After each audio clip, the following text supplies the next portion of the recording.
If Okay, hello and welcome everyone. Thanks for joining us today. This is basically an event of IKPI Jakarta's English Club. Is it correct, Bu Lili? Yeah, Bu Lili is Yeah, correct. representative Yes, of yes. the committee, I guess. Yeah. And today is a technical sharing session. My name is, let me introduce a bit about myself. My name is Triadi Mukti. I'm also a tax consultant and also a member of IKPI Jakarta Selatan. So very honored to be here. I'm asked to be a moderator by my senior, my mentor, Bu Lili Citadewi.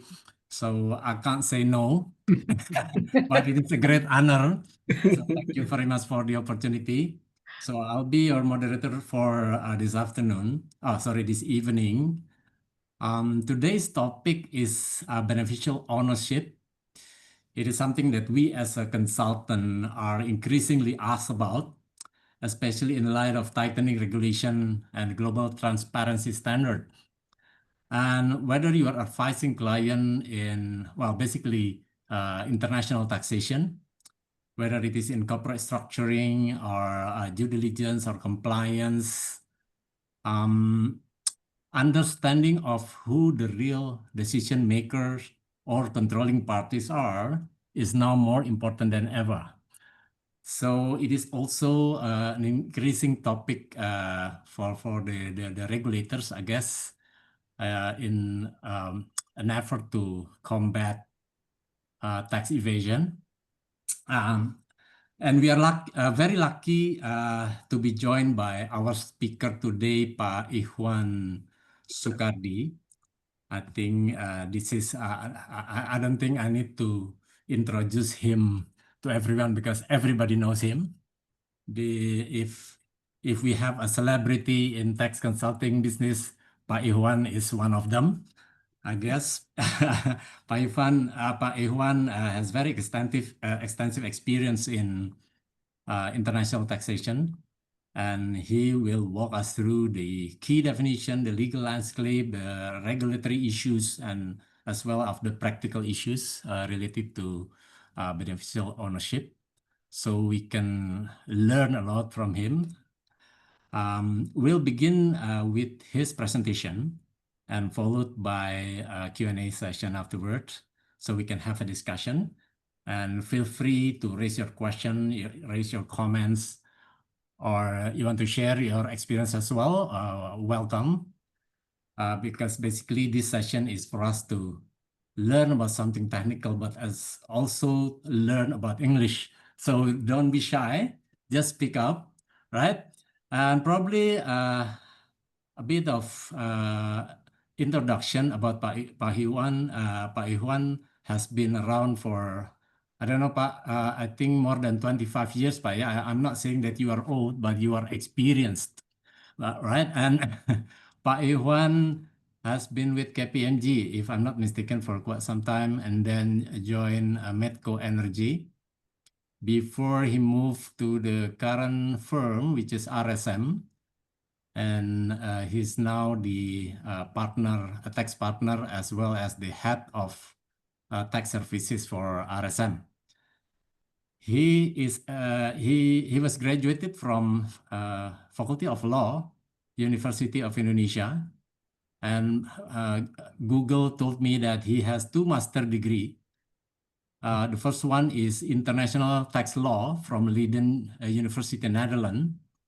And the second one is a Master of Business Administration from Prasetya Mulia. All right, I think without further delay, let's start the presentation. Pak Ikhwan, over to you.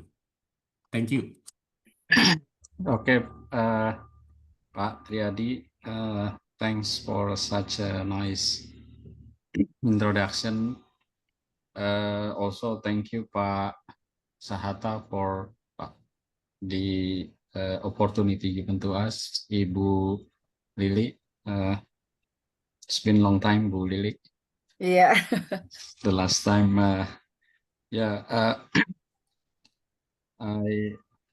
when I was with Medco, we were advised by Ibu Lili mostly in relation to tax dispute.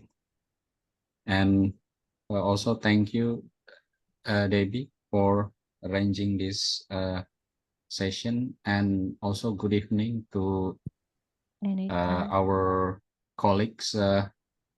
Not sure whether this is only for Jakarta IKPI Jakarta Selatan members, but I would expect also it is extended to non Jakarta Selatan members. Yeah, this evening I was asked to share any topic basically, and but I think as mentioned by Pak Triadi, beneficial owner is one of the topic that has been discussing by many tax professionals, tax authorities, and also court.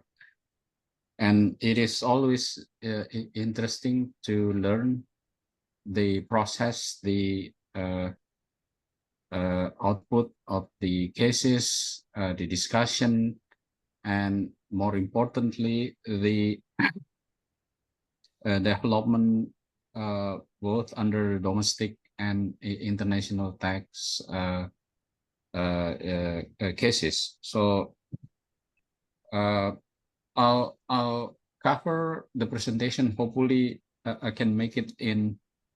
I'm not sure whether this is for more than 1 hour, but I'll try to finish in 45 minutes to 1 hour, and then later on probably we can have a discussion. So I'll divide the discussion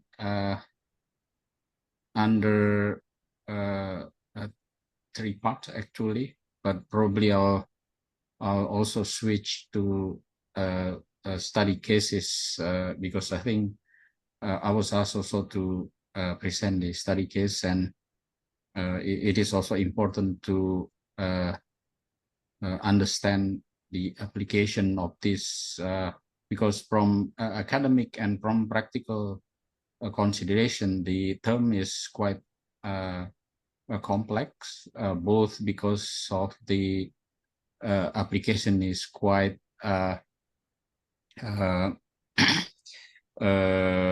because some of us are not familiar with the terms because this is adopted from the common law countries. So I'll start with the international tax law itself. So what is the term of the beneficial owner under the international tax and the Indonesian tax law, and also the some cases under the Supreme Court, and it was initially from the tax court. So the term itself, the beneficial owner term itself, it is, as I mentioned, it is adopted from the common law countries. So it is basically to define the economic ownership and also the legal ownership. So back, I think in the early, if I'm not mistaken, 80s or 70s. So in UK, they are, I mean, there's some knight that was sent by the king to say to the war, and they are normally, they own some properties including land and buildings for certain areas, and if anything happens to this knight, and if say for example he die in the war, and then they cannot basically inherited to the next or to the successor or to the son or to the heirs. There is it was a brilliant idea from the one of the knight that before going to the war, and then he asked his friends that he transfer the ownership to his friends, but there's an agreement that upon return, and then it will be say uh, written back to him. But then once the war is finished, and then he safely back to the country, and then this person, his friend, was not willing to say transfer back, and then there is a dispute. So to make it short, and the court at the time decided that the the knight that was asked to hold for the time being the property was actually not the real owner of the property. So it is only to control for the time being. And soon after that, because this is the court, and under the common law countries, this becomes law later on. So that's the idea. So there's some also definition if you can check. The tax treaty itself, because this is just an introduction. I'll cover later on more on details on the development under the treaties. So for speaking of the treaties, and then this terms is quite basically new. So this is basically to limit the treaty benefits under Article 10, 11, and 12 under the say OECD Model Convention. So because the story began with the common law, so it is adopted by if you look and later on the developments, it is from the UK treaties itself. So that's the history and the development until it is adopted by the tax treaty model convention. So this is the tax. So before discussing the timeline of this development, I'd like to show you the Article 10, 11, and 12 provision under the OECD. In this case, the 2017 model. So I highlighted the beneficial owner term here. So basically, so under Article 10, the dividend provision. So so the tax itself, it is identical. The idea is to limit the taxing right of to give full access to the application of domestic tax rule, and there is no such restriction under the treaty to impose any tax based on the domestic tax rule. So please bear in mind that the tax treaty, the idea of the tax treaty, or the very fundamental and basic concept of the tax treaty, is to restrict the application of domestic tax law. So, for example, in Indonesia, I think it is the example is quite easy, because anything, any payments made to non-resident, suppose it is subject to 20% withholding tax. So the treaty role is to restrict the application, this 20% rate, if the treaty says that the rate, for example, in this case, the dividend, if you look at the Article 2, paragraph A, it is 5% if the recipient is beneficial owner and the ownership at least 25%, for example, and 15% if the other 5% if less than 25%, but then 15% if it is more than 25%. So in Indonesian case, so any so if say any payment from Indonesia, if this treaty is used, for example, then the 20% rate is reduced to 5% if the ownership is at least 25%, or 15% if it does not meet this requirement. But on the basis that the recipient is the beneficial owner of the income. So what is the beneficial owner? So that this will be discussed further later. So the same wordings also available in the Article 11, and this is the most disputed provision under the Indonesian under the treaty signed by Indonesia, because a lot of cases on interest payments to non-resident disputed by the Indonesian tax authority, by the DGT. So the wording is similar.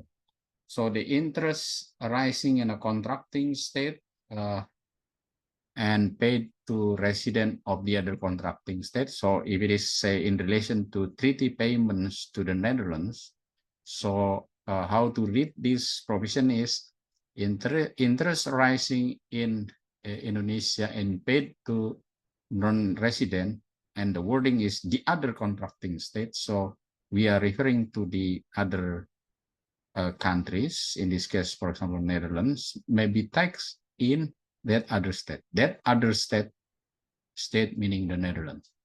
So the idea is, because the income is received by non-resident, so it is subject to tax in the country where the non-resident is domiciled. So, but then paragraph 2 says that, however, interest arising in Indonesia may also be taxed in Indonesia according to the law of Indonesia, but if the beneficial owner of the interest is a resident of the other contracting state. So this is to confirm that Indonesia may have the right to impose tax on the basis that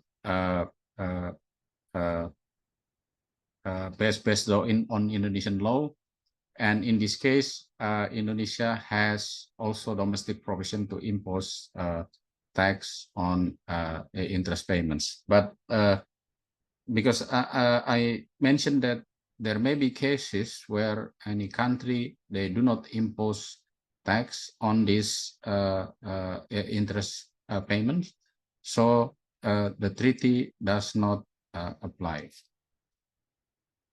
So, and the same also applies under Article 12, but the wordings of Article 12 under OECD, it gives only exclusive right to impose tax to the resident country. So the source country has no right to impose tax, but the treaty say adopted by Indonesia for Article 12, normally it is from, not normally, most Indonesia refer to UN models. In this case, the taxing right is also extended to source country. In this case, the the country where the royalty is paid, in this case Indonesia. Okay, that's the introduction, and now the beneficial owner term development. So I have covered some of the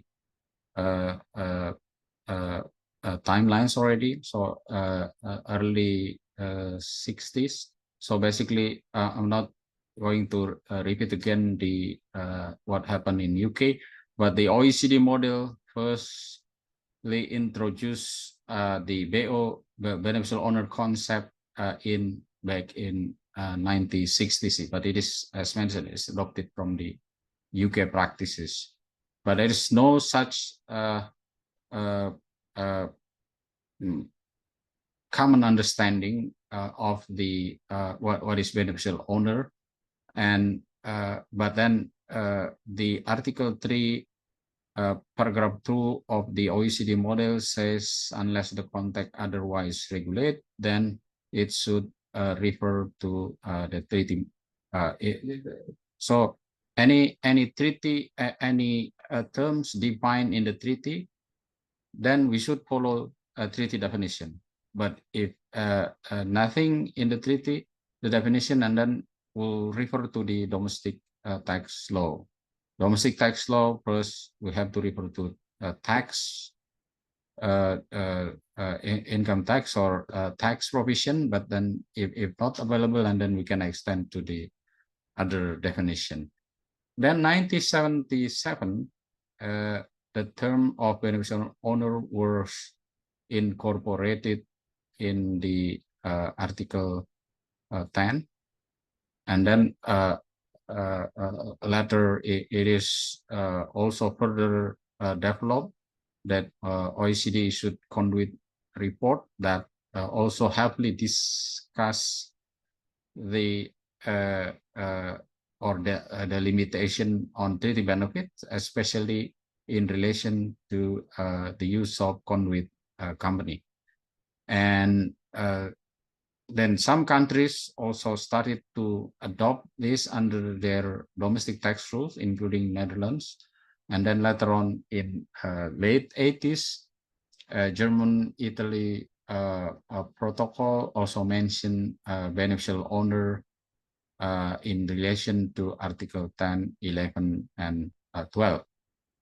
Then 2003, OECD commentary discusses the beneficial owner further in Article 10, paragraph 2, also 11 and 12, that this is also the terms that has been widely used until now, that the beneficial owner of the income, the recipient is not considered as beneficial owner of the income if it is an agent, a nominee, and conduit companies.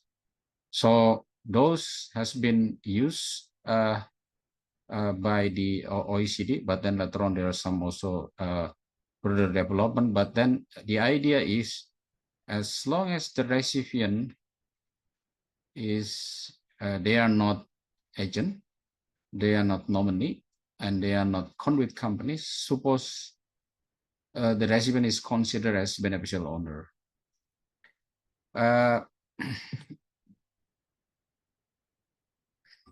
So we have discussed this issue, so I'm not going to discuss this, but then later on you can read. I did it on purpose to make it as if it is something that you can read, because if it is explained and it will not be self-explanatory. So I made it in purpose so that you can read this and easily can understand. So this is we have covered this issue because we have limited time. So the and this is the thing that is very important, and the OECD model convention has two parts. The first one is the body of the model itself, which I think it is available under now Article 1 to 32 or 33. But then the more important is it is also completed with what we call OECD Model Convention Commentary. So it is the official explanation, official interpretation of the model convention itself. So, for example, resident, what is resident? And then this will be further explained and provide also examples, provide some cases, and this model commentary, including also the body, the main body of the convention, is updated regularly, and I think the last time it was updated in 2017, probably 2023 as well. And there may be questions on which commentary applies. If so, for example, a treaty signed in the say mid of 80s, and the dispute happened in say in the current fiscal years. So which commentary should apply? So this is something that we may be able to discuss in the next probably 2 hours. But the idea is there are two views on this. Then we have to look at the commentary when the treaty is signed, and the second one is on the model convention. On the commentary at the date when the dispute is say contested. So, but then most of scholars prefer that it is suppose it refers to the date when the dispute is being contested, because then probably the more relevant update. 1996, and this is the German-Italy protocol. So the idea is still the same. OECD model commentary 2003. I think this is this provides also further explanation that the term beneficial owner is supposed not used in a narrow technical sense, and it should be also referred to the context and in light of the object and purpose of the convention. And this is to confirm that this includes also the tax avoidance scheme and prevention of fiscal evasion and avoidance. So basically, the spirit of the use of the beneficial owner, the inclusion of beneficial owner, to limit any room for for any taxpayer or resident or foreign taxpayer to avoid avoid taxation, or to reduce taxation, or to also mitigate, or to for taxpayer or foreign taxpayer doing the tax evasion and avoidance. And again, the wordings agent or nominee, and also conduit company is also repeated again. So now, so okay, I'll stop here if any question.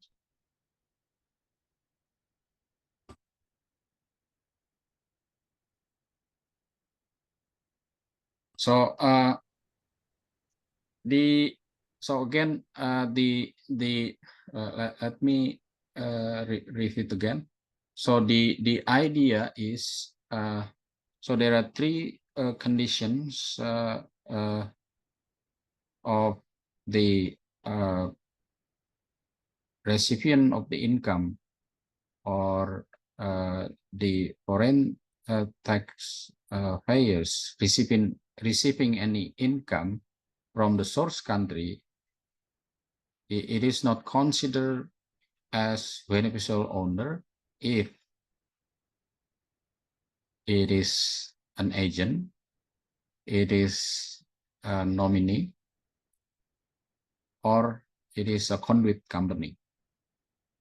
And it is also it also provides further clarification that this term is not used in a narrow technical sense, but then rather it should be also understood in the context of the object and purpose of the convention, which is, I think, to avoid double tax and prevention of fiscal evasion and avoidance. So the spirit is to limit the treaty benefit as it is the idea of the tax treaty itself. It is not to facilitate the tax evasion. Okay, and then those the terms and under the treaty developments. But now under if we understand on the OECD initiate the base erosion and profit shifting initiative back in I think it was initiated a long time ago, but then the project itself it was launched back in 2013, and the product itself, the 15 initiate, was firstly issued the BEPS package in 2015. So, and there's also one report, in this case article, sorry, the action 6, action 6 is the title is preventing the granting of treaty benefit in inappropriate circumstances. So there is one report to specifically discuss the so prevention of granting treaty benefits. So you can read this the whole 15 report, each action, and I think if you can if you read this, I think it's more than 600 pages, but then the whole discussion before it is launched, I think those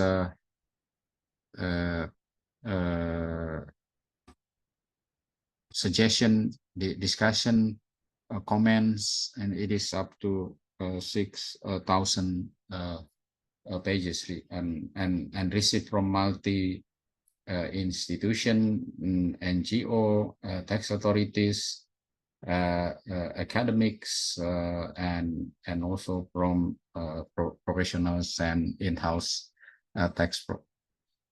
So the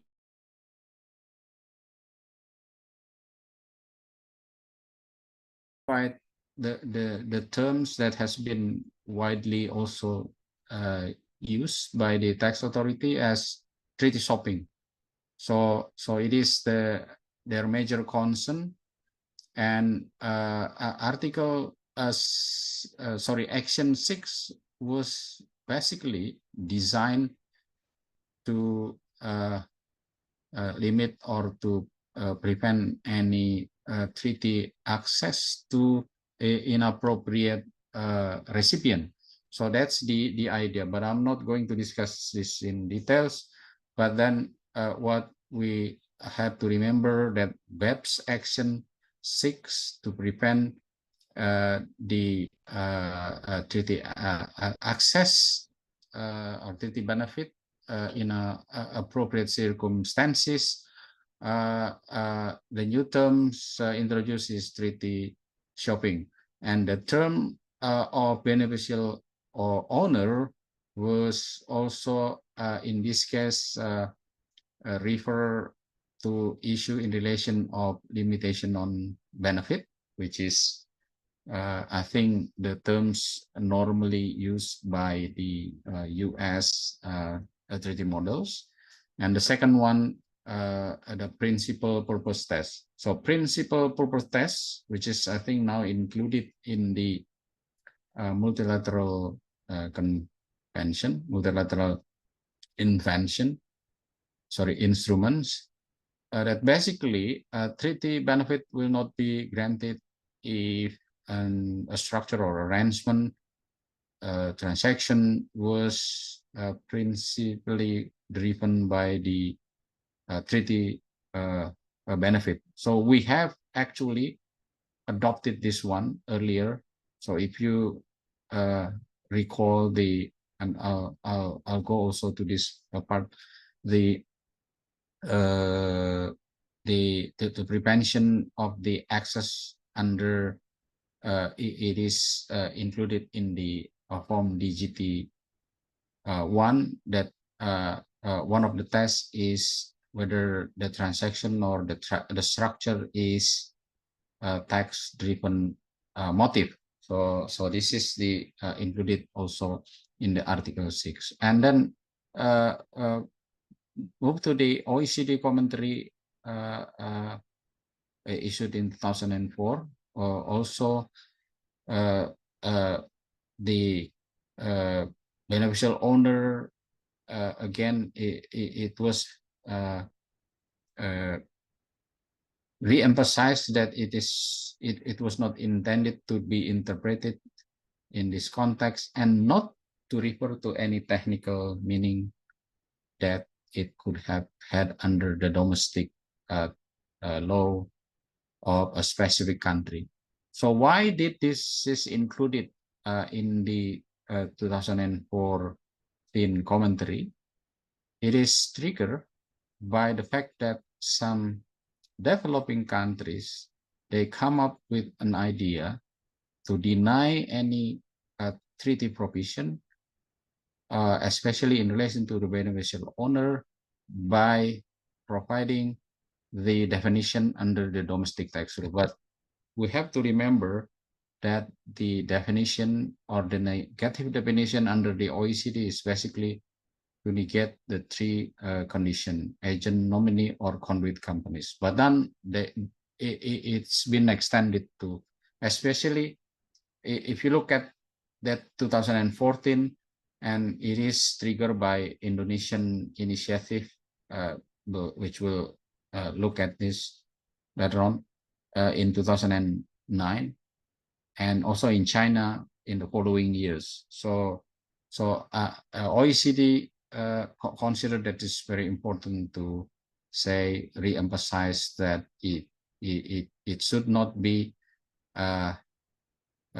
defined under the domestic provision. So also under the BEPS article, so this is the Action 6 final report 2015 article. I suppose it is Article 29, entitlement to benefits. So I'm not going to discuss, but then the same provision also under the MLI and discussed this earlier. entitlement to benefits, and 2017 report also the same. So the limitation of tax should not be granted in cases of abuse. So this is so 3D shopping, and now the 2017 come up with new idea is what we call abuse. And it is mentioned that provision of Article 29 and the principles put forth in the section on improper use of the convention. So the improper use of the convention, it is defined and also included or refer to still Article 10, 11, and 12 provision. So a new paragraph was inserted in paragraph 2, Article 2, Article 10, paragraph 2, that the above explanation concerning the meaning of beneficial owner make it clear that the meaning given to this term in the context of the article must be distinguished from the different meaning that has been given to the term in the context of other instruments that concern the determination of the persons that exercise ultimate control over entities or assets. So this is basically to accommodate the terms of beneficial owner under the legal terms. And we have also the same in Indonesia. So different meaning may apply when we have to define beneficial owner for the purpose of, so for example, the application of limited liability law and for tax purpose. So that's for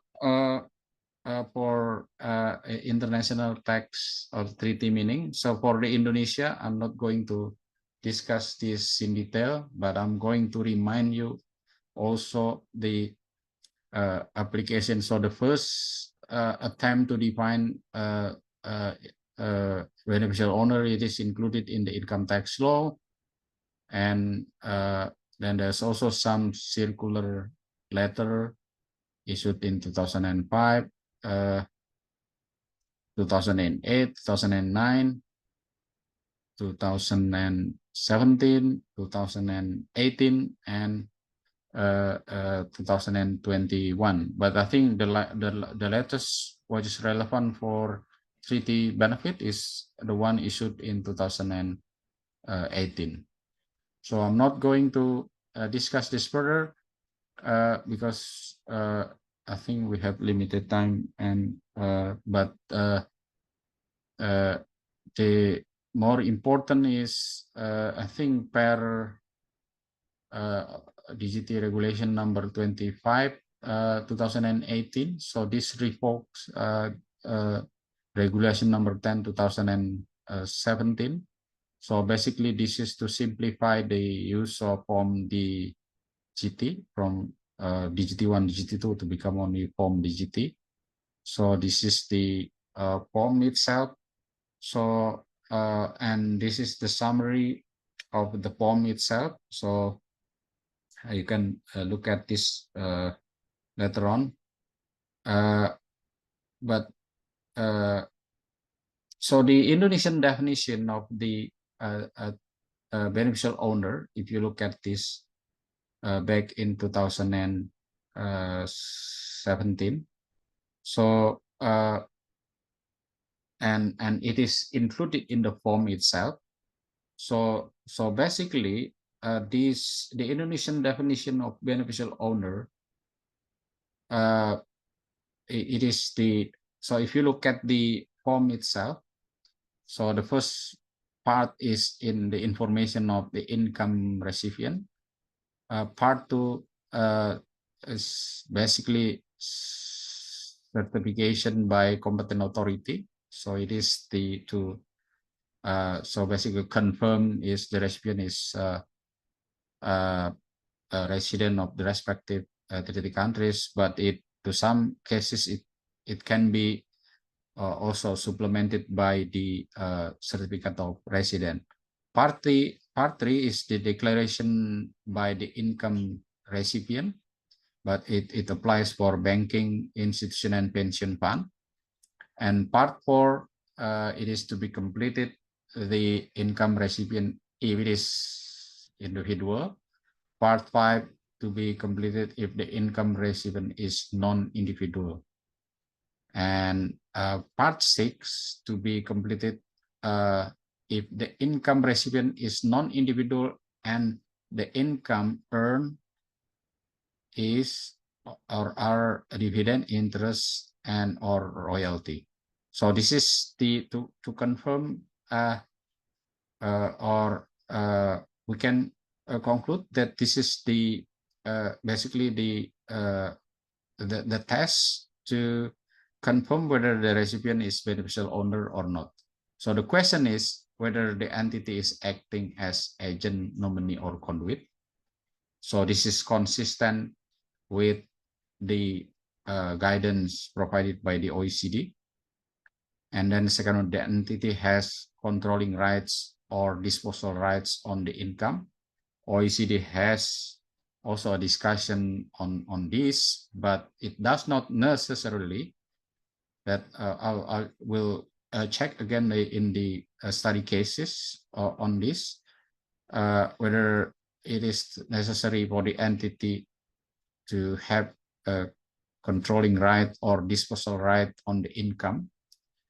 The next question, no more than 50% of the entity's income is used or is basically or passed to the other persons, and the entity bear the risk on its own asset capital or the liability, and the entity has contract which oblige the entity to transfer the income to the third party. So those tests, if you look at one by one, so only one, the first part is the requirements under the OECD Model Convention, whilst the rest, I think there have been some also issues if we look at the commentary article 10, 11, 12, and also some part in the article the resident provision.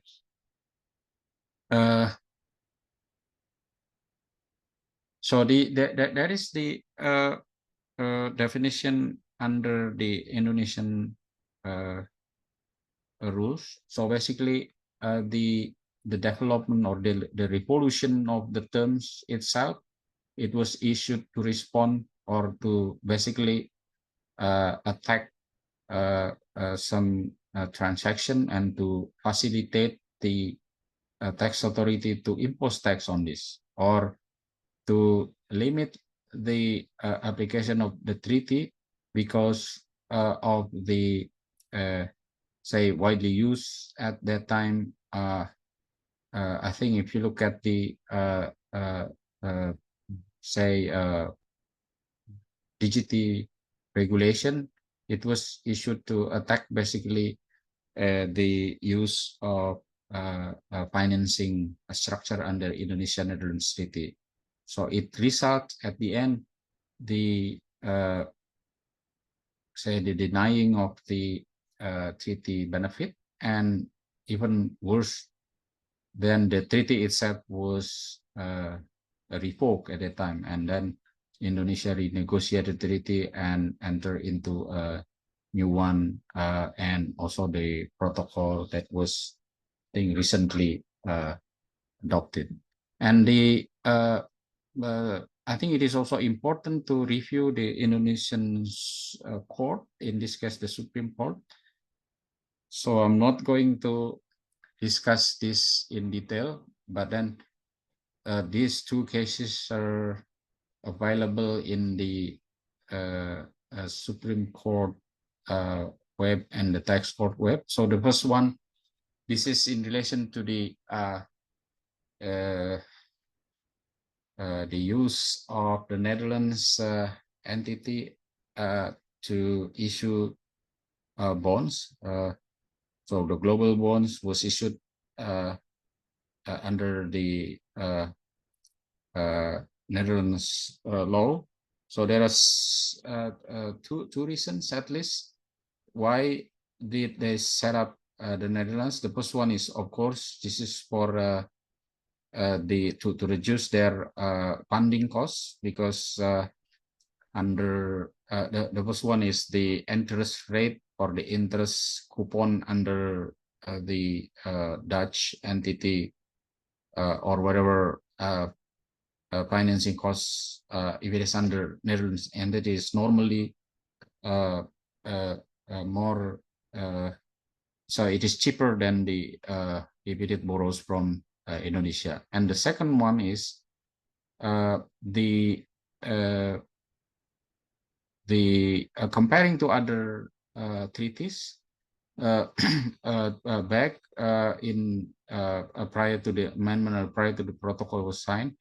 So the Indonesian Netherlands Treaty, it does not impose withholding tax on interest if the interest tenor is for more than 2 years. So there are two cases. The first one is PLN cases, and the second is Java complete cases. So in PLN cases, PLN lost the case at the Indonesian tax court, but then it was overruled by the Supreme Court. But then Java complete case is the other way around. They won at the tax court, but then it is later on overruled by the Supreme Court. So there's some inconsistency of the same cases decided by the Supreme Court. Okay, that's the Supreme Court cases, which I think I don't need to go into details. But then to give you an idea and to refresh your understanding, so I'll present two cases, suppose three, but then the one on the financing structure we cover already. So this is the very basic illustration of the treaty. So what is trying to be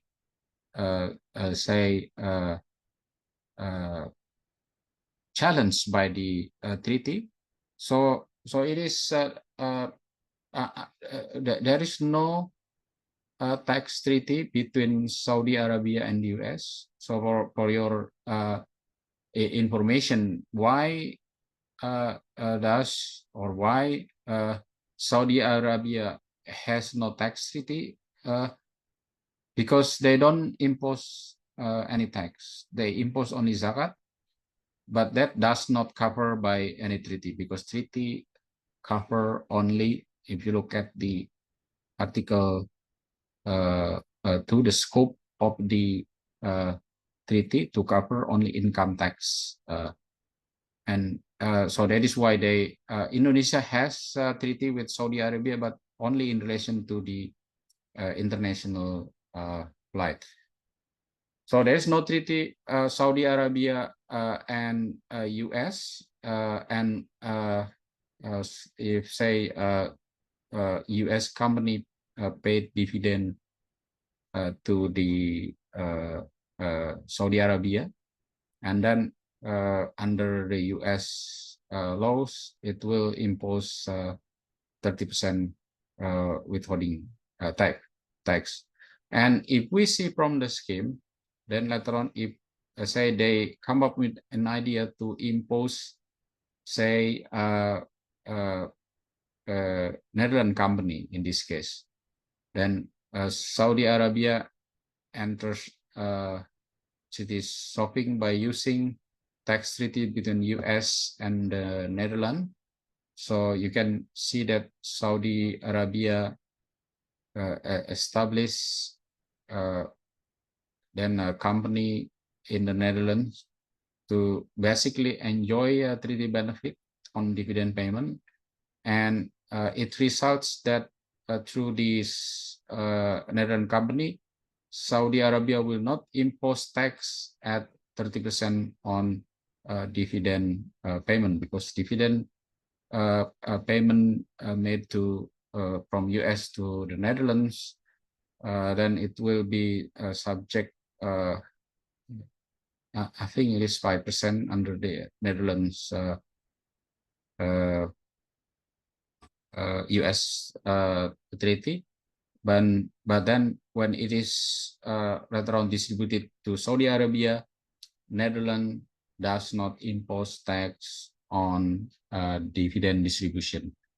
And the second one, it is not Indonesian tax cases, but it is well known as Indonesian case worldwide. So it is one of the international tax, in this case, the development of the beneficial owner terms. So Indofood issued bond for middle term in 2002, and it is say basically advised or assisted by JP Morgan. And for the purpose of this bonds issuance, Indofood established an SPV in Mauritius, and then later on we understand that Mauritius was also the treaty Indonesia-Mauritius was disputed by the, I think, the latter government, and then later on it was revoked, the treaty, back in 2005. So it is not a tax case basically, but then based on the agreement between JP Morgan and Indofood, so the Indofood may do the early redemption of these bonds, because of one of them is the changes of the tax rules, where the interest cost will become higher than the earlier. But then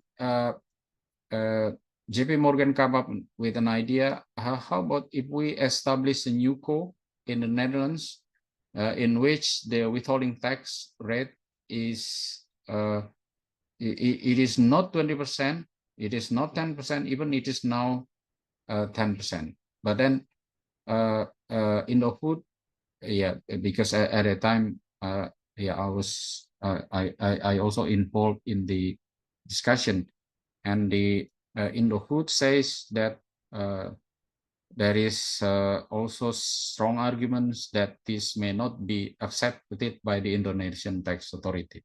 So this is not the actual cases that is presented in Indonesia, but this is the cases as if what if is challenged by the Indonesian tax authority.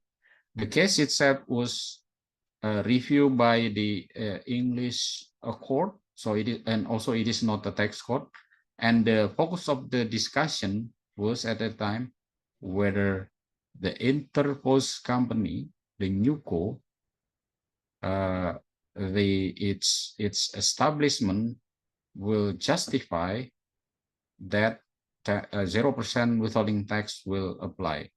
And then later on it is shifted the issues to more into technical issues, whether NewCo is considered as beneficial owner of the income, because the income itself, it is later on passed through to the bond holders. And to make it short, then the court later on decided that it is not the beneficial owner of the income, and the beneficial owner must be say interpreted under what we call international tax meaning, which is, I think this is a new introduced word. So, but then it is now widely used by the tax professionals and the tax authority.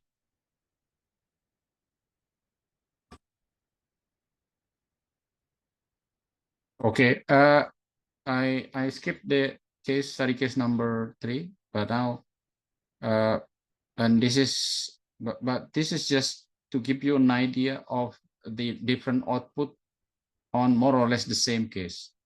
On Indofood case, the UK court denies the fact that the insertion of NewCo will not be considered as beneficial owner.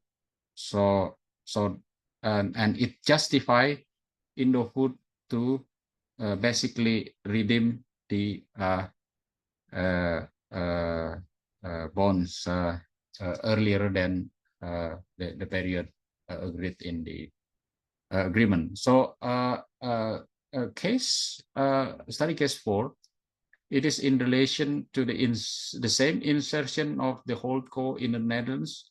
So basically, Volvo, which is a Swedish company, and Henlis, which is a UK company, they decided to invest into or to acquire a car company in Canada, Prevos, and to say they form a joint venture company in the Netherlands, simply or says it is called Holdco, and Holdco then later on acquire Prevos. So Prevos owns, Holdco owns Prevos, and Holdco is owned 51% by Volvo and 49% by Henlis. And later on, the Canada court considers that Holdco is not beneficial owner of the income, because the fact that if, say, the dividend payments, so if we ignore Holdco, then the investment is made directly from Volvo to Prevos and Henlis to Prevos, and the withholding tax is not 5%. So then higher rate will apply. But then later on, it is disputed by the Canada Tax Authority, and it is brought by the to the Canadian Tax Court, and Canadian Tax Court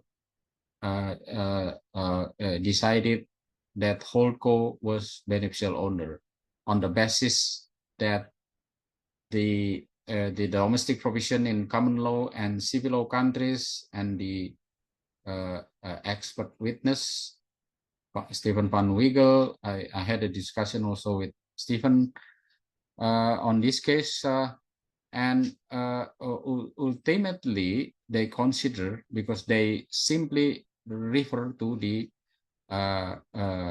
OECD, that those 3 conditions, the negative meaning, agent, nominee, and conduit condition, are not satisfied. So and then they decided also some commercial consideration on over whether the income received by the Holdco it has fully power control or not. But then later on it can be proved. So it is decided that the structure is not merely a conduit company, so it justifies that the Holdco can enjoy 5% withholding tax. Okay, back to Triadi.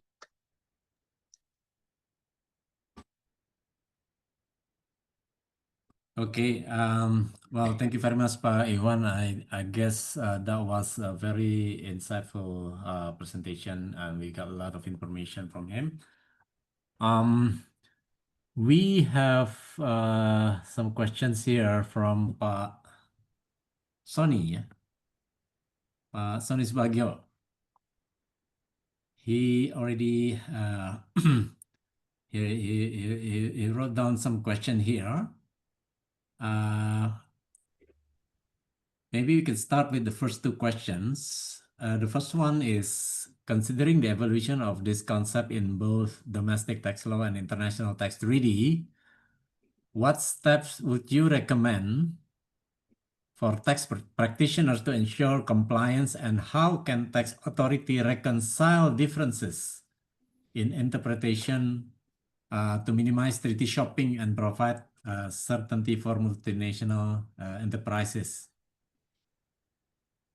And the second one is in the context of Indonesia's domestic law, how was the concept of beneficial ownership evolved to address the use of conduit companies and SPVs by the taxpayer? I guess these are quite interesting questions. Perhaps Pak Ikhwan can share his view on this for the first couple of questions, Pak. Yeah, thank you, Pak Sony. It is a very good and also tough question. So the idea of the maybe before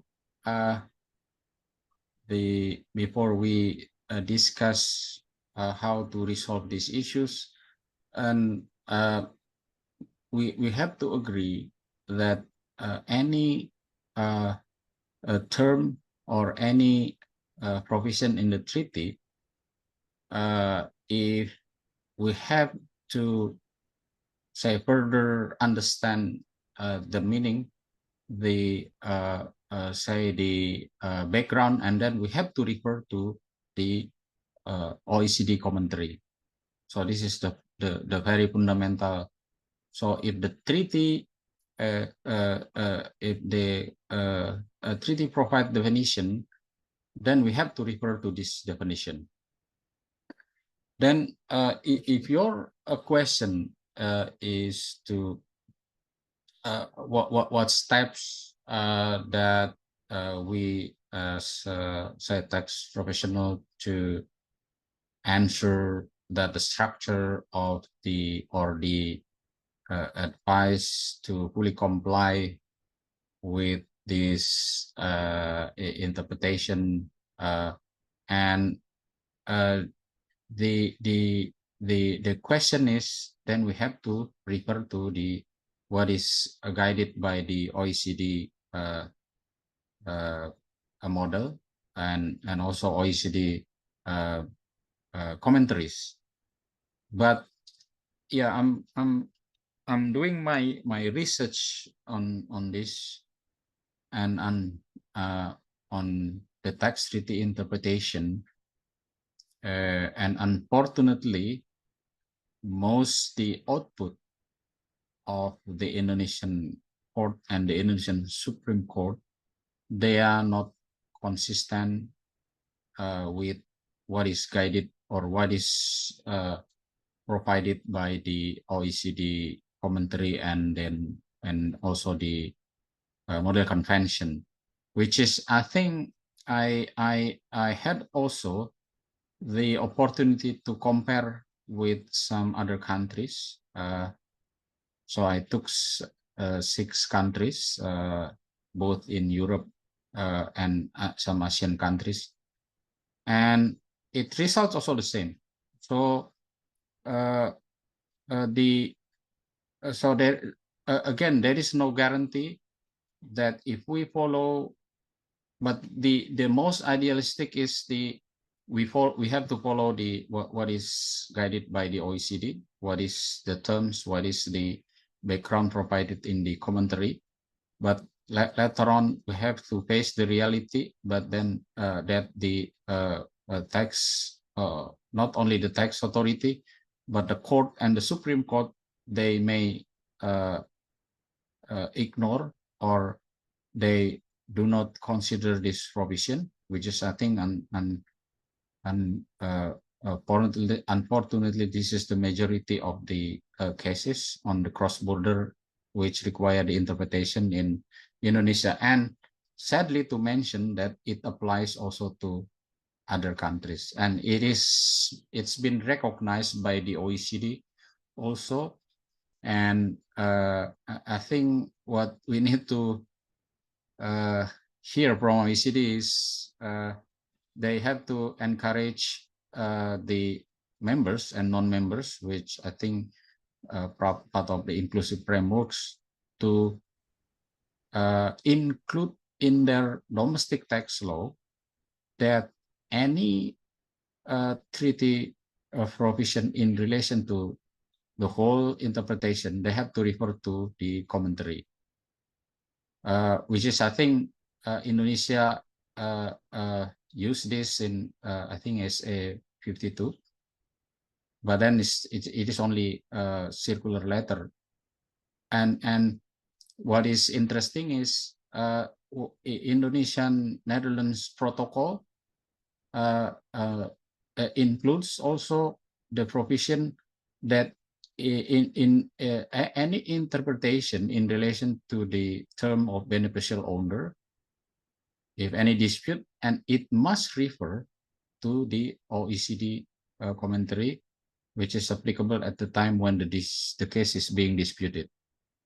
So that's probably the best answer that I can provide, Pak. And the next, the second question in the context of Indonesian domestic tax law, how has the concept of beneficial ownership evolved to address the use of conduit companies or SPV by tax payers? It is not only the context of Indonesian domestic tax law, but I think it is part of the spirit of the OECD to. So the intention of the tax treaty is basically to prevent or to mitigate any double tax, but in addition to that, also to prevent any tax evasion. So the use of conduit companies or SPV with no substance, which is basically agent or nominee, and conduit companies, they are not considered as beneficial owner, and accordingly it is not granted to the treaty benefit. And the last question, your question is very tough. How do you see the interaction between domestic beneficial ownership definition and international initiative like OECD, BEPS action preventing treaty abuse? So it is not only limited to BEPS action 6, but actually it is part of the OECD initiative, which is, I think, later on those report preventing treaty abuse also included in the multilateral instruments, which is part of the treaty now, and one of the most advanced provision is the principal purpose test. So basically this is to mitigate any or to reduce any improper use of tax treaty or treaty abuse. So basically, whatever domestic definition provided by each country, but when it has to apply tax treaty provision, then the definition provided by the treaty will restrict the application of the domestic provision. So in this case, say if Indonesia definition is more aggressive than the definition provided by the tax treaty, then the treaty provision should apply. So for example, that there is a requirement under the Indonesian domestic tax law that not more than 50% of the income is used to satisfy or to fulfill the obligation to the third parties. So this is something that is not available or measured under the model commentary. So, but then that refers to also some discussion. But then if it applies in the when the tax authority assess the transaction or the structure, and suppose we can challenge this tax under the treaty provision. I think that's the answer, Triadi. Yeah. Yeah, thank you very much, Pak Iwan. Pak Sony, do you have any comments on the answer? Yeah. Thank you very much for the clear and comprehensive explanation, Pak Ivan. I will agree that focusing on substance and aligning legal and economic ownership are critical into this tax environment. In practice, we often encounter clients withholding companies in treaty jurisdictions that lack sufficient substance. You know that your suggestion about advanced rulings and the use of MEP is indeed a practical approach that we can consider to mitigate potential disputes. This provides valuable insight for us as practitioners. Thank you very much. So I think, Pak Triadi, I have the last question in the next step, I think. Yeah, I understand, Pak Sony. Yeah, and I was about to give the others to raise their question, if any, before we answer the last question. yeah. Okay, thank you. If you agree, I want to that related with my first question. So the first question like about PPT, principal purpose test. How is the concept of beneficial owner in the tax treaties interpreted in relation to anti-treaty shopping practices? And is the application of the principal purpose test or PPT effective enough to prevent the abuse of tax treaties? So there's a relation with my first question. This is effective or not? Is it not effective enough or not? Principal purpose test. Thank you, Pak Iwan.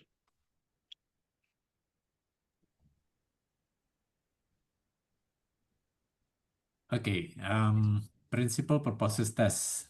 Any comment on that, Pak Iwan? Yeah.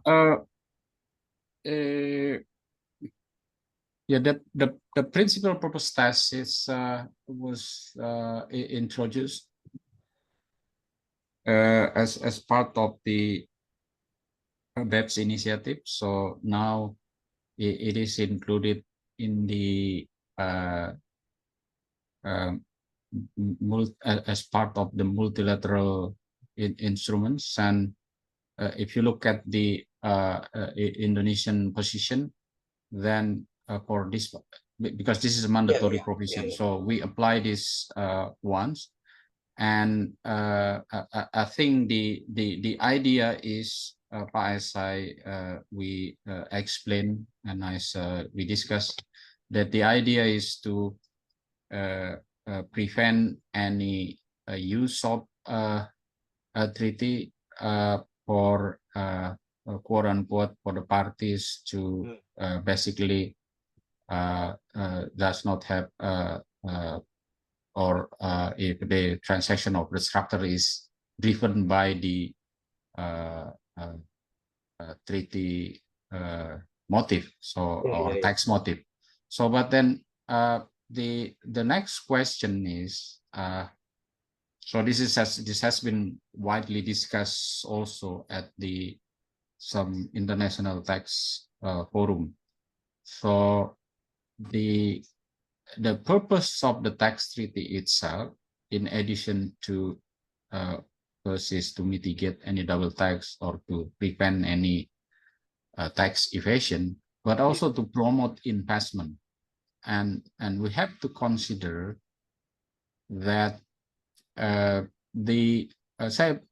you name it, back in say before 2005, when we enter in, say before, so after 2002, after we signed a tax treaty with Mauritius, and then later on, Mauritius was on the top of the investment countries, which is I think ridiculous. Okay. And then that is what and then we understand that it does not make any sense that Mauritian company invested in Indonesia, but definitely they use Mauritius as an interpost company, which is I think this is the thing that was trying to mitigate by this action number 6. But then later on, we have to also understand that under the current top 10 investment countries, the inbound investment countries in Indonesia, Singapore is on the top of the list. Yeah. So you can make a guess that it is not most of them they are Singaporean company. It is the investment subholding companies in Singapore that has been widely used by the years. So can we say that this is tax-driven motive to use Singapore? And then if it is the Indonesian tax authority follows this spirit, and then definitely it will collapse the investment investment environment into inbound investment coming into Indonesia. So they have to review whether any justification other than the treaty motive loan itself. So which is I think now the test on the substance, whether they have presence, they have active business, etc. Which is I think we have those requirements under our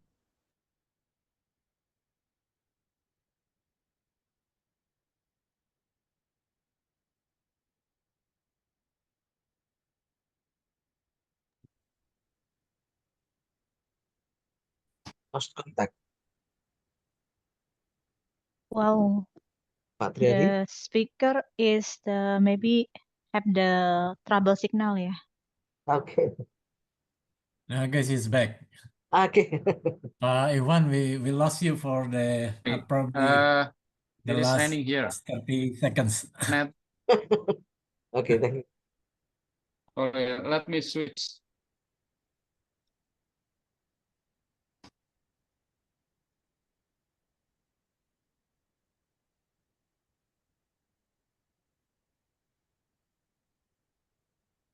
Okay, maybe you can repeat the last in the what you are saying the last 30 hold on. seconds, Pak.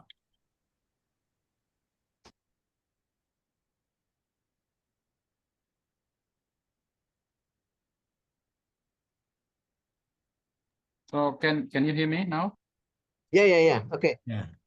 Clearly.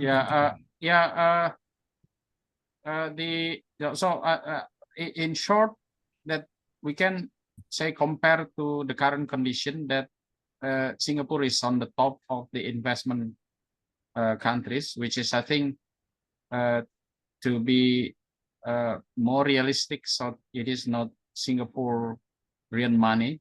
So it is the use of Singapore subholding companies. So if we say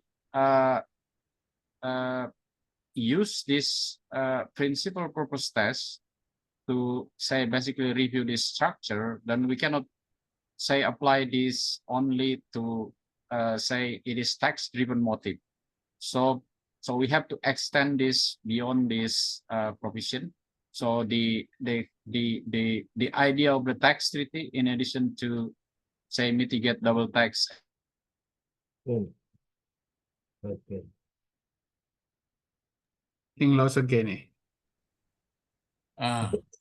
Again. Ivan, are you there? Is actively used. Oh, he's back. To Okay. hello. Hello. Okay, go ahead, Pak Ikhwan. Go ahead, Pak. Yeah, it is an active company, for example, then it should justify. So we cannot simply ignore the fact that Singapore is a investment. It is a self-holding company, but then in reality, it's probably not a nominee agent or what company.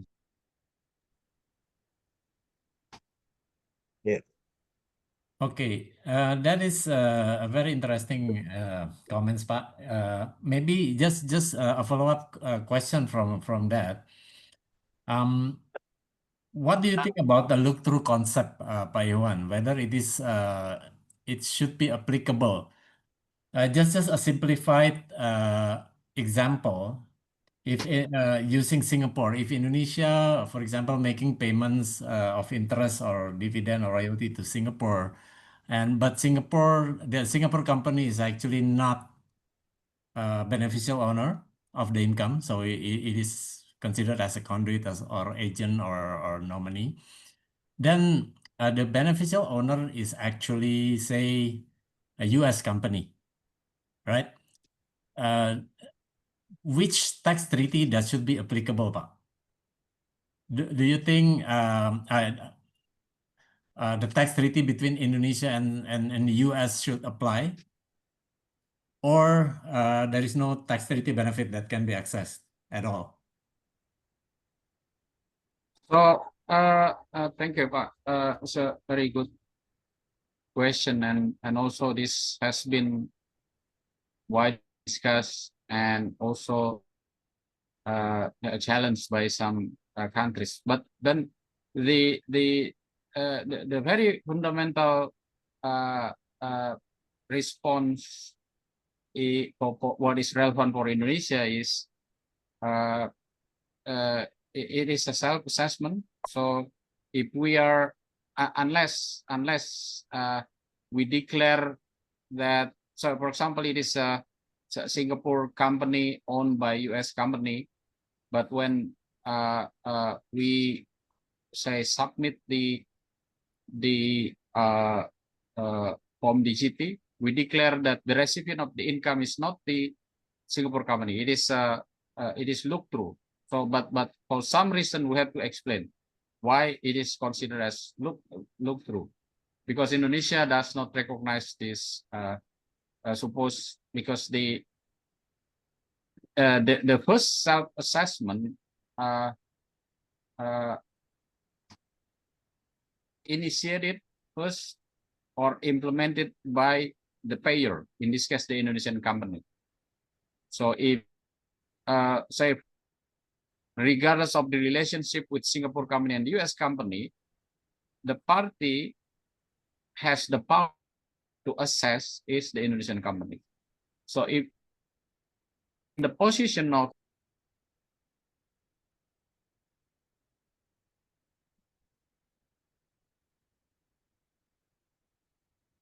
We lost you, Pak Iwan. if the Singapore company says He's back. Okay. Go ahead, Pak. Huh? I think it's kick out, I think that. It's gone. Okay, I believe he's trying to I think you have to connect again. I think. reconnect it, yeah? Yes, we wait. Yeah, yeah.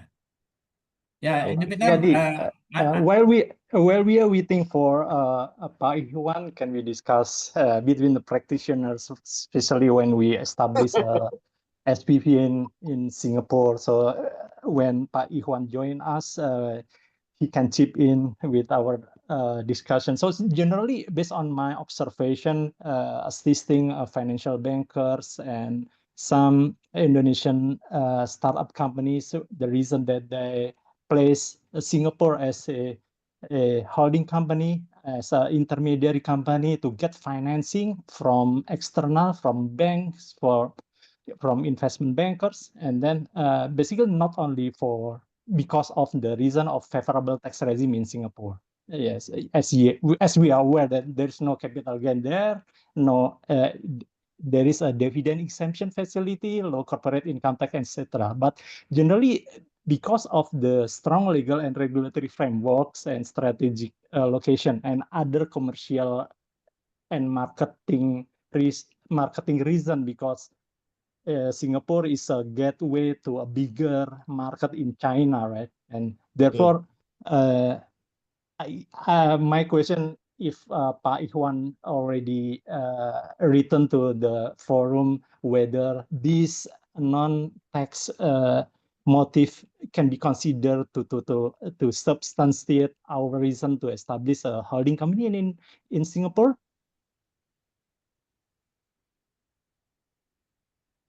Yeah, thank you, Pak Muslimin. Does anyone has any comments? Please bear in mind that one of the purpose of this event is for us to practice our English, so don't be shy.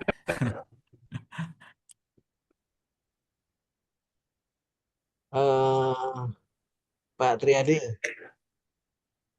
Yeah, go ahead, Pak Soni. Pak Tri, yeah, I will comment with Pak Ikhwan the last explanation about PPT. Pak So Iwan yeah, already yeah. come slowly back. Pak Iwan. Pak Ikhwan, turning back. Yeah, I just rejoined, Pak. I changed the the internet connection because yeah, it's raining here.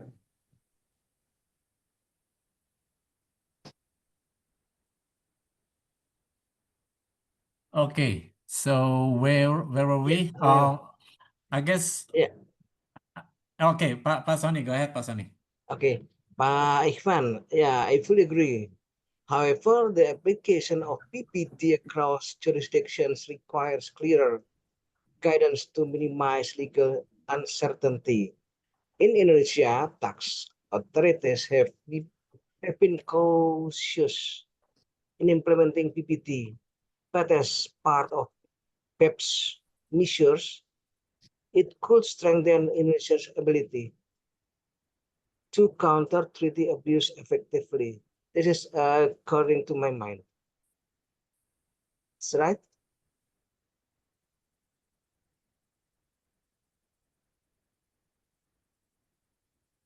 Okay. Sorry, Pak.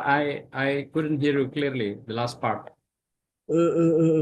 Okay. I fully agree with your application. The last explanation. Sorry.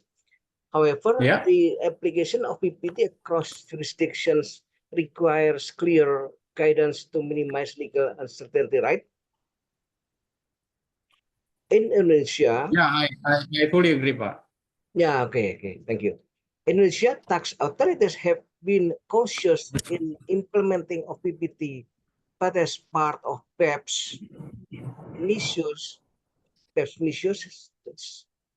it could strengthen Indonesia's ability to counter treaty abuse effectively. That's right. Yeah, but I agree with you. But then the problem is because when we are referring to the PPT rules, it is a part of the provision in the MLI provisions, and this provision is a mandatory, so it is part now of the treaties for the countries which is included as covered tax agreement. Yeah. It's become a critical tool to deny treaty benefits. Yeah. Okay, thank you. Clearly, thank you, Pak Iwan. Okay, thank you, Pak Soni. Pak Iwan, I don't know whether you hear the comments or not, but while you are away, there is a comment from Pak Muslimin about the use of Singapore as a transaction jurisdiction. Basically, Pak Muslimin says that there are other reasons for investor actually to use Singapore as a preferred jurisdiction, not necessarily tax driven, but also the other commercial and financial facilities in Singapore that they can use.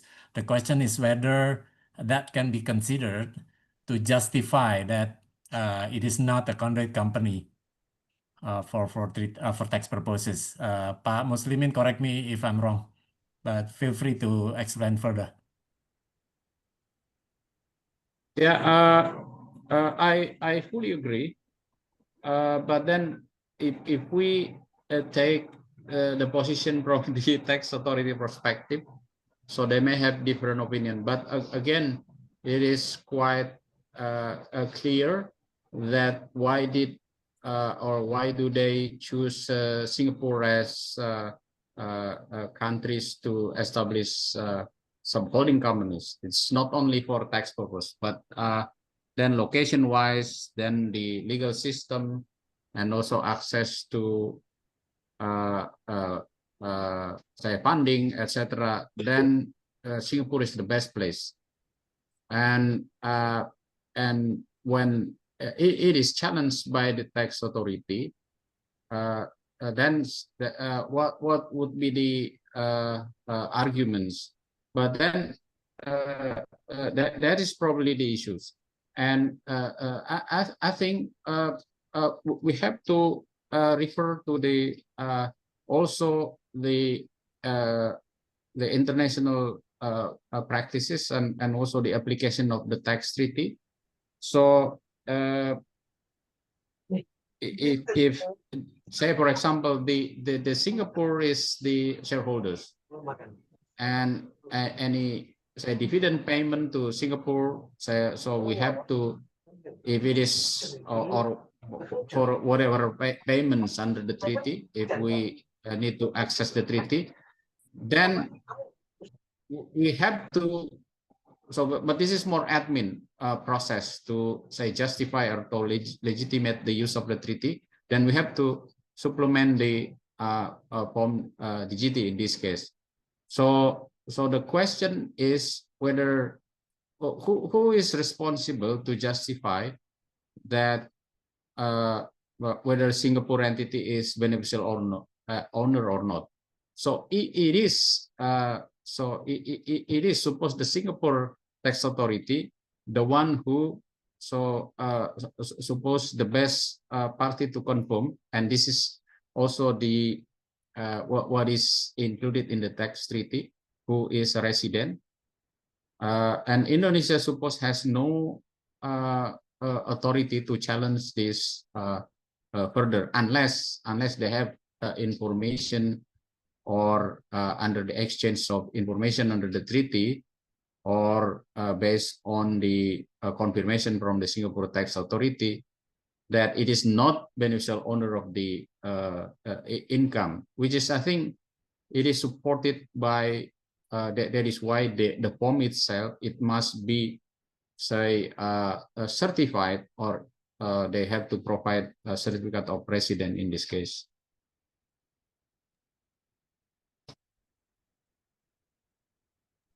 Okay, thank you, Pak Ivan. Pak Muslimin, do you have any other comments? Do you have any other questions? Sorry.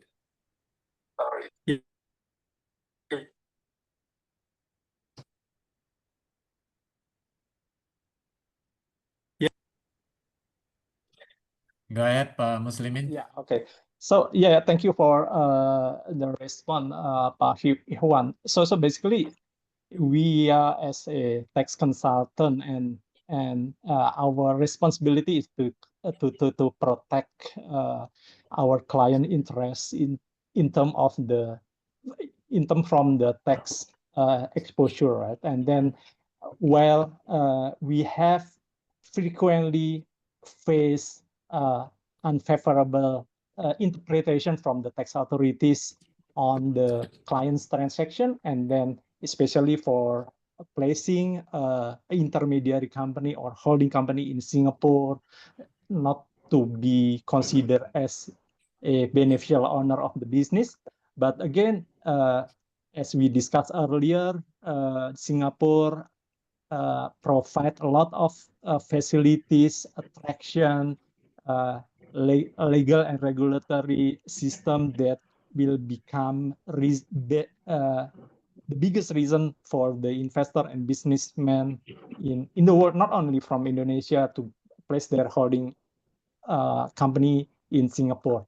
But my question is that our responsibility as tax consultant to how to link between the commercial reason to all the regulatory theory, especially because we already discussed about the principal purpose test as the Article 7 in MLI, right? And then we need to make proper documentation, the reason for choosing Singapore as the jurisdiction. Say, for instance, principal purpose test requires us to not solely rely on the tax benefit reason, right?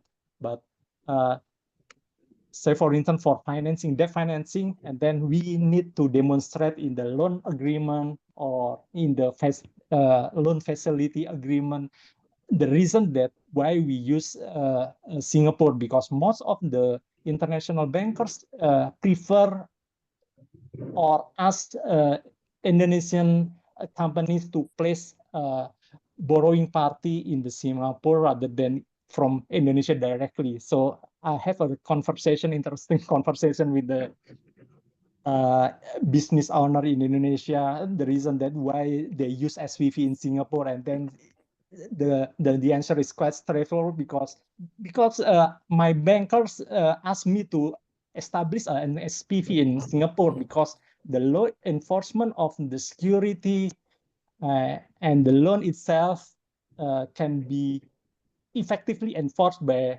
Singapore legal regulatory system, and therefore our challenge as tax consultant how to demonstrate this kind of reason into the documentation to substantiate when the tax authorities challenge the SPV because of the principal purpose test reason. That is what I would like your comments on these practical issues within the investment bankers, Pak Iwan. Yeah, I agree with you, Pak. There will be always a gap between the, so suppose we can simply say advice that as long as it is not agent, nominee, and conduit, then you can satisfy as beneficial owner of the income. But it is not as easy as those three conditions. So what I did in the past, so basically at minimum, at best. So but then the idea is if it is challenged by the tax authority, then those three conditions, but plus multilateral instruments provision that is recently inserted, then we can basically follow the questions or conditions required by Form DGT under Part 5. So it best the say our client can satisfy, it is a very good arguments to say that we are in compliance to all conditions required by Indonesian tax authority. So for example, the entity has relevant economic substance, the entity has the same legal form and economic substance, the entity has its own management, the entity has sufficient assets. So those conditions, if they can satisfy, and then life would be easier, I think.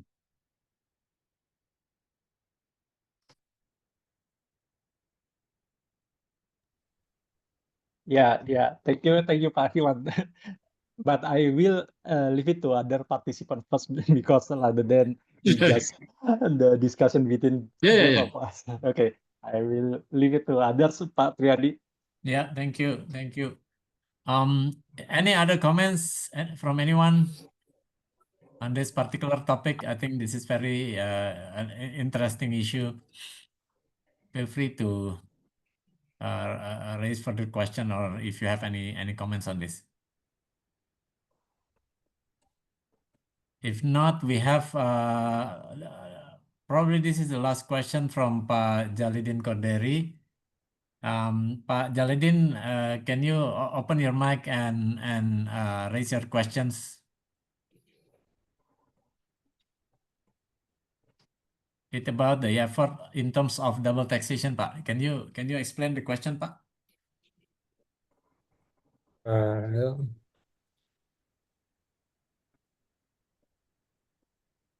Yeah, go ahead, Pak. Okay, my question. What about in terms of double taxation?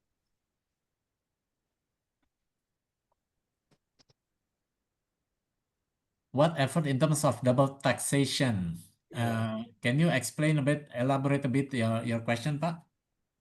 Do you mean the effort by the tax consultant or effort by the tax authority in avoiding the double taxation?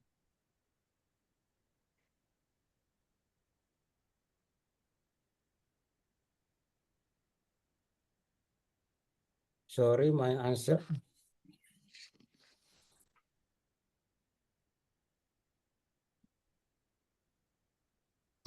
Yeah, I guess as Pak Ihwan mentioned earlier, the in principle the tax treaty is intended to avoid to combat the tax treaty shopping or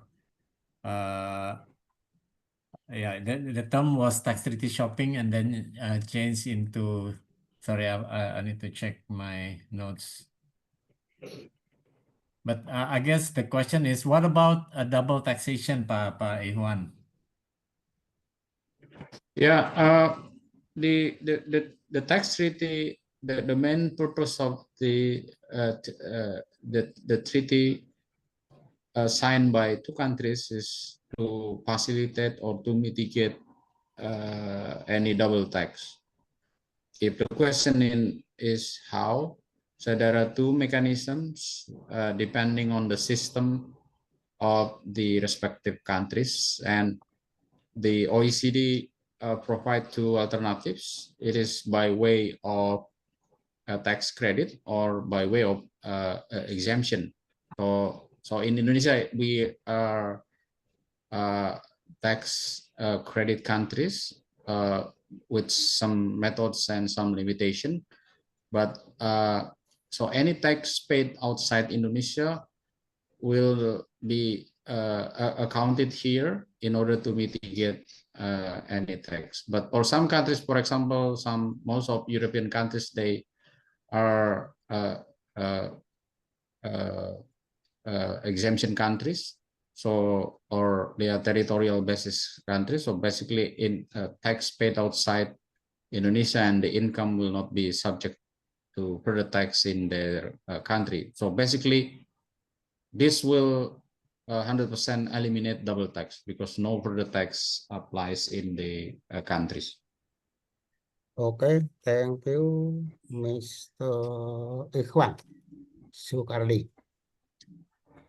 And Indonesia tax treaty countries list number 2.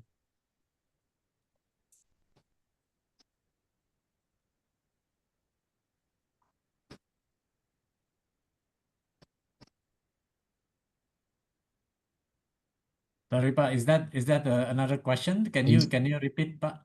Because it is not really clear. Question. Indonesia tax treaty countries list. Indonesia tax treaty countries list.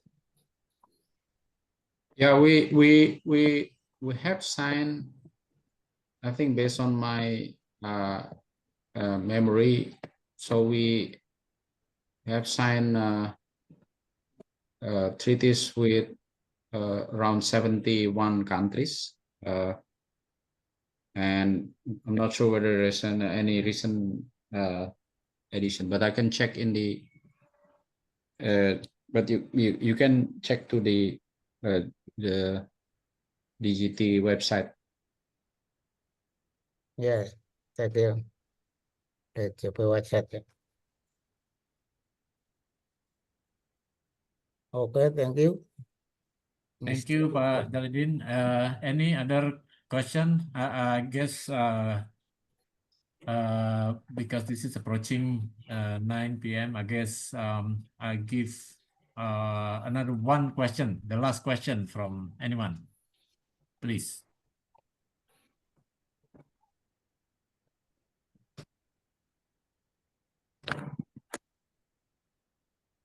Okay, if not, then I guess that has been a very insightful discussions.